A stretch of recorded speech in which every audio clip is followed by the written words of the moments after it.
Good morning dear student. आज की इस वीडियो में हम लाए एचएससी बोर्ड ओसीएम सब्जेक्ट के lesson number first principle of management के क्वेश्चन नंबर 3 के पास। Question number 3 is Henri Fayol's 14 principle of management. तो we start the how can you write the answer in your exam. This is the most important question in the HSC board. तो ये start करते हैं हम। Henry फेव्स क्या है, starting क्या करनी है आपको। Henri Fayol was a French mining engineer who turned to lead the industries and a successful manager. After conducting a many experiments and observation, Feull proposed 14 principle. उसकी एक फेमस बुक में उसने 14 प्रिंसिपल मार्क करके लिखे हुए हैं। उस books का नाम है industrial general industrial administration.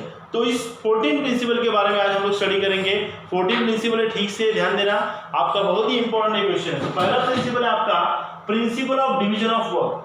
Division of work का मतलब क्या होता है। हेनरी फेव्ल का कहना है डिवीजन ऑफ वर्क करने से वजह से स्पेशलाइजेशन आता है। स्पेशलाइजेशन का मतलब क्या होता है कि आप कोई काम स्पेशलाइज करते हो। जैसे हर एक कंपनियों में अकाउंट, मार्केटिंग, एडवर्टाइजिंग, अलग अलग डिपार्टमेंट होते हैं। उस डिपार्टमेंट में वो काम करने वाले लोग होते हैं। तो डिवीजन ऑफ वर्क करने की वजह से क्या होता है कि कंपनी का काम सही तरीके से होता है और काम करने वाले लोग 100% रिजल्ट देते हैं। तो इस प्रिंसिपल का कहना है कि आप लोगों ने काम का डिवाइडेशन करने चाहिए, डिवीजन करने चाहिए। तो काम क्या होता है, इसके लिए एक लाइन दी गई है हेनरी फेव्ल की बुक्स में कि division of work is a leads to specialisation. Division of work अगर किया तो आपका काम स्पेशलाइज होगा।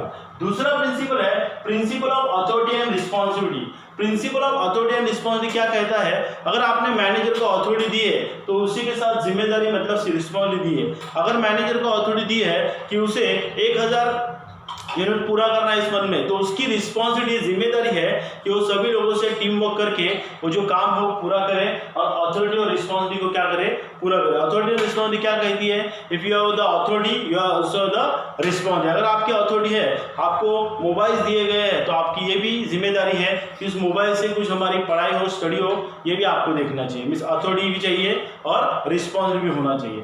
थर्ड प्रिंसिपल है प्रिंसिपल ऑफ डिसिप्लिन। डिसिप्लिन कहाँ से होने चाहिए, कंपनी में, ऑर्गेनाइजेशन में, एंटरप्रेन्योर में या सोल ट्रेडर में, बोलिए। तो discipline top level, middle level, lower level, means it is a flow from top to middle, middle to lower and lower. अगर टॉप लेवल के लोग डिसिप्लिन में काम करेंगे तो मिडिल लेवल के लोग करेंगे, मिडिल लेवल के लोग अगर डिसिप्लिन में काम करेंगे तो लोअर लेवल के करेंगे, और लोअर लेवल को देख के सबऑर्डिनेशन जो है, लोअर स्टाफ है, वो ठीक से काम करेगा। Means discipline is come from the top level, then middle level, then lower level. Next principle दिया है principle of unity of command. Means यहाँ पे कमांड देने वाले जो लोग हैं, एक ही होने चाहिए। क्या होता है, कमांड देने वाले लोग अगर ज्यादा रहेंगे तो आपका जो काम है वो ठीक से नहीं होगा। उसका रीजन क्या है, क्योंकि आपने बहुत से कमांड लिए एक काम के लिए। जैसे आपने स्टडी करते हो, एक ही क्वेश्चंस के लिए 4-5 बुक या 2-3 बुक्स लिए, तो आपको कमांड देने वाले बुक्स 3 है या 4 है या 5 है, तो उसके वजह से आपका जो स्टडी है वो प्रॉपरली नहीं होगा। 50% रिजल्ट आएगा, 100% आपको क्वेश्चन समझ में नहीं आएगा। Means principal of unity of command क्या कहता है, कमांड देने वाले लोग एक ही होने चाहिए। उसमें लाइन दी गई है, the command should be given by only one superior और only one boss. Okay, next one principle दिया है principle of unity of direction. Means company में काम करने के लिए, जॉब करने के लिए जो भी टेक्निक्स यूज की जाती है, मेथड यूज की जाती है, वो डायरेक्शन देने वाले, वो डायरेक्शन करने के लिए सभी को एक ही रूल, एक ही लाइंस होने चाहिए। अगर अलग अलग लोगों को अलग अलग डायरेक्शन दिया तो क्या हो सकता है, मिसगाइड हो सकता है, काम इम्प्रॉपर हो सकता है, और उसकी वजह से आपका लॉस होगा। Means direction should be given only one person और only one boss. Next principle दिया है principle of subordination of individual interest to the organisational interest. Individual interest to organisation interest का मतलब है, पहले आपने अगर कंपनियों में काम कर रहे हो, जॉब कर रहे हो, तो आपको पहले कंपनी के इंटरेस्ट के लिए काम करने चाहिए, ना कि इंडिविजुअल इंटरेस्ट के लिए। Means employ should be done their job for the organisation, not for their colleagues, friends और अदर्स। मींस पहले आपको कंपनी का काम करना है, फिर आपको उसके इंडिविजुअली काम करना है जो अलग अलग डिपार्टमेंट के हैं। आपको दी गई जिम्मेदारी पहले पूरी करनी है, उसके बाद दूसरे जो लोग हैं उनकी अगर कोई रिस्पॉन्सिबिलिटी बाकी है तो उसको जाके पूरा करना है, उनको हेल्प करना है। नेक्स्ट वन पॉइंट है, point number 7 principal of order. Means order देने वाले जो लोग हैं ऑर्डर देने वाले जो लोग हैं तो क्या होता है, एक ही होने चाहिए। रीजन क्या है, अगर ऑर्डर देने वाले लोग अलग अलग हो गए तो क्या होगा, सब मिस ऑर्डर होगा या डिसऑर्डर हो जाएगा। डिसऑर्डर का मतलब एक ही काम अलग अलग लोगों ने अलग अलग तरीके से बताया तो क्या हो सकता है, वो काम खराब हो सकता है। इसके लिए एक लाइन दी है, many cook spoil the soup. बहुत ज्यादा कुक अगर एक साथ एक सूप बनाने के लिए आएंगे तो सूप क्या होगा, खराब हो सकता है या स्पॉइल हो सकता है। तो इसका मतलब है ये 7 प्रिंसिपल थे। इसके बाद प्रिंसिपल नंबर 8 हम देखते हैं। प्रिंसिपल 8 है principle of centralisation. Principle of centralisation means कुछ जो चीजें है वो सेंट्रलाइज करनी है, सभी डिपार्टमेंट सभी ब्रांच को बतानी है। कुछ जो चीजें वो डिसेंट्रलाइज करनी है। अनवांटेड मैटर आपको सेंट्रलाइज नहीं करने हैं, अनवांटेड मैटर आप क्या नहीं करने हैं, सेंट्रलाइज नहीं। सेंट्रलाइज करने का मतलब सभी को बताने नहीं है। एंड डिसेंट्रलाइजेशन का मतलब है वो मैटर जो है वो किसी को नहीं बताना है, कुछ पर्टिकुलर लोगों को ही पता होना चाहिए। Centralisation means particular central authority, उनको ही वो पता होनी चाहिए, बाकी लोगों को पता होना नहीं चाहिए। नेक्स्ट प्रिंसिपल दिया है प्रिंसिपल ऑफ रेम्यूनरेशन। रेम्यूनरेशन का मतलब है सैलरी, पेमेंट, वेजेस जो भी है वो आपने कैसे देने चाहिए। इस प्रिंसिपल में कहा गया है वो आपने कैसे देने चाहिए, जिस हिसाब से रनिंग पीरियड जो चल रहा है, जो टाइम चल रहा है, सभी कंपनियों का वेज रेट, सभी कंपनियों का जो रेट चल रहा होगा पेमेंट्स का, सैलरी का, वेजेस का, उस हिसाब से आपने पेमेंट देनी चाहिए, सैलरी देनी चाहिए, वेजेस चाहिए। अगर उस हिसाब से आपने नहीं दिया इसका मतलब आप क्या कर रहे हो, अनजस्टिस कर रहे हो, इसका मतलब इलीगल काम कर रहे हो। नेक्स्ट पॉइंट है आपका, नेक्स्ट प्रिंसिपल है principle of scalar chain. Scalar chain का मतलब यहाँ पे दिया है कि एक डायग्राम दिया गया है बुक्स में, आपके बुक्स में एक डायग्राम दिया है, उसमें बताया गया है ABCEFG मींस एक ट्रायंगल बनाया गया है कि A को B से और B को C से डायरेक्टली बात करने देने चाहिए। इसका मतलब टॉप लेवल के जो लोग हैं वो डायरेक्टली मिडिल लेवल से बात कर सकते हैं या टॉप लेवल के लोग डायरेक्टली लोअर लेवल से बात कर सकते हैं। लेकिन लोअर लेवल का जो पर्सन है वो टॉप लेवल तक अगर डायरेक्टली बात नहीं कर पाएगा तो उसको लोअर लेवल से मिडिल लेवल के पास जाना पड़ेगा, मिडिल लेवल के पास फिर टॉप लेवल के पास जाएगा, उसके बाद उसका काम होगा। स्कैलर चेन का मतलब होता है कि स्कैलर चेन जो है कि लोअर लेवल के जो लोग हैं, लोअर लेवल के एम्प्लॉय, उनकी जो प्रॉब्लम है वो डायरेक्टली अपने टॉप मैनेजर से क्या करने चाहिए, शेयर करने चाहिए। उसके वजह से प्रॉब्लम क्या हो सकते हैं, सॉल्व हो सकते हैं। मीन्स यहाँ पे स्कैलर चेन क्या बताती है कि रूल्स ऐसे होने चाहिए, अगर किसी को लोअर लेवल का पर्सन है, एम्प्लॉय है, उसको बात करनी है टॉप लेवल से तो डायरेक्टली उससे बात कर सके। नेक्स्ट आपका प्रिंसिपल दिया principal of equity. Equity means same justice, सभी को सेम न्याय देना है, सभी को सेम टू सेम ट्रीटमेंट देनी है। ओके, ट्रीटमेंट का मतलब अगर किसी कोई प्रमोशन देना है, कोई अगर आपको रेम्यूनरेशन पेड करना है एक्स्ट्रा तो कब पेड करेंगे, जैसे रूल्स एंड रेगुलेशन दिया गया। इक्विटी का मतलब क्या होता है, समानता, सेम डिसिप्लिन फॉर एवरीवन, हर एक एम्प्लॉय के लिए सेम डिसिप्लिन।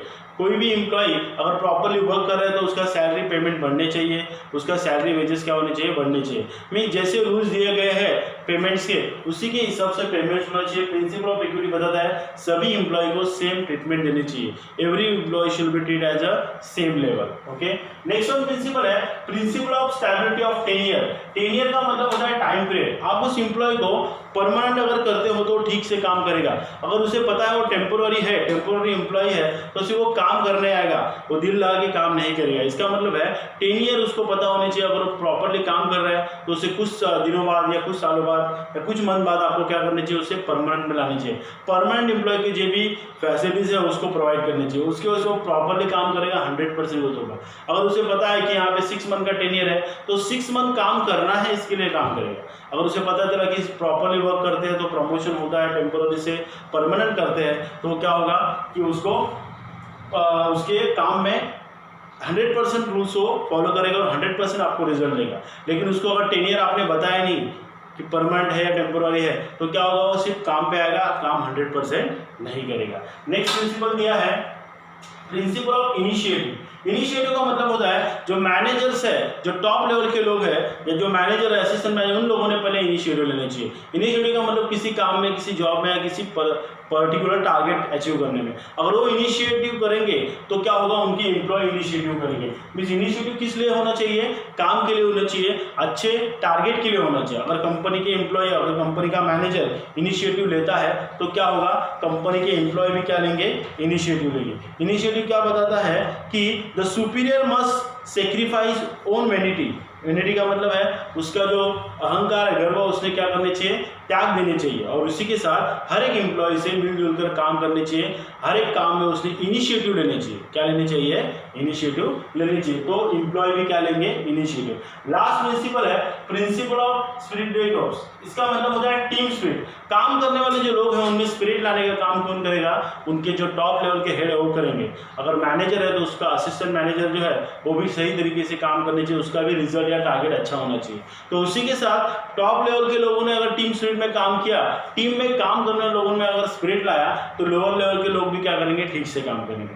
तो 14 प्रिंसिपल जो है बहुत ही ईजी है, उसके लिए मैंने एक लाइन बनाया, फिर से एक बार हम रिवीजन लेते हैं, फिर वो एक लाइन, एक आपको एक लाइन बताता हूँ, वो प्रिंसिपल आपको याद करने के लिए ईजी पड़ेगा। तो फर्स्ट प्रिंसिपल था आपका principle of division of work, second principle था principle of authority and responsibility, third principle था principle of discipline, fourth principle था principle of unity of command, fifth principle था principle of direction, sixth principle था principle of subordination of individual interest to organisation interest, seven principle था principle of order, eight principle था principle of centralisation, nine principle था principle of remuneration, 10 principle था principle of scalar chain, 11 principle था principle of equity, 12 principle था principle of stability of tenure, 13 principle था initiative, and 14 principle था principle of spirit of means team spirit. तो ये जो है 14 प्रिंसिपल हम लोगों ने आज देखे हैं। इसके लिए मजेदार एक लाइन मैं आपको देता हूँ, वो लाइन अगर आपकी बाहर हो गई तो एग्जाम में आप 100% ये कवर कर पाएंगे। ओके, इसके लिए नेक्स्ट लाइन हम लोग देखते हैं। हाँ तो दोस्तों लाइन ये है जो आपको याद रखनी है, दैट सोर्स आई यूज। तो ये that source I use short form है, आपको लॉन्ग फॉर्म में बताता हूँ 14 प्रिंसिपल में। फर्स्ट फॉर्म है D for division of work, दूसरा है ए से अथॉरिटी एंड रिस्पॉन्सिबिलिटी, तीसरा है डिसिप्लिन, चौथा है subordination interest and individual interest, O से ऑर्डर, यू से यूनिटी ऑफ डायरेक्शन, आर से रेम्युनरेशन, सी से सेंट्रलाइजेशन, ई से इक्विटी, एस से स्कैलर चेन, आई से इनिशिएटिव, यू से unity of command and S से स्टेबिलिटी ऑफ टेन्योर, और लास्ट ई से है स्पिरिट ऑफ टीम स्पिरिट। तो ऐसे शॉर्ट फॉर्म का आपको लॉन्ग फॉर्म करना है। अगर ये लाइन आपने याद कर ली तो आपके 14 प्रिंसिपल बाहर हो जाएंगे। अगर आपको वीडियो पसंद आई हो तो लाइक करो, सब्सक्राइब करो। Thank you student.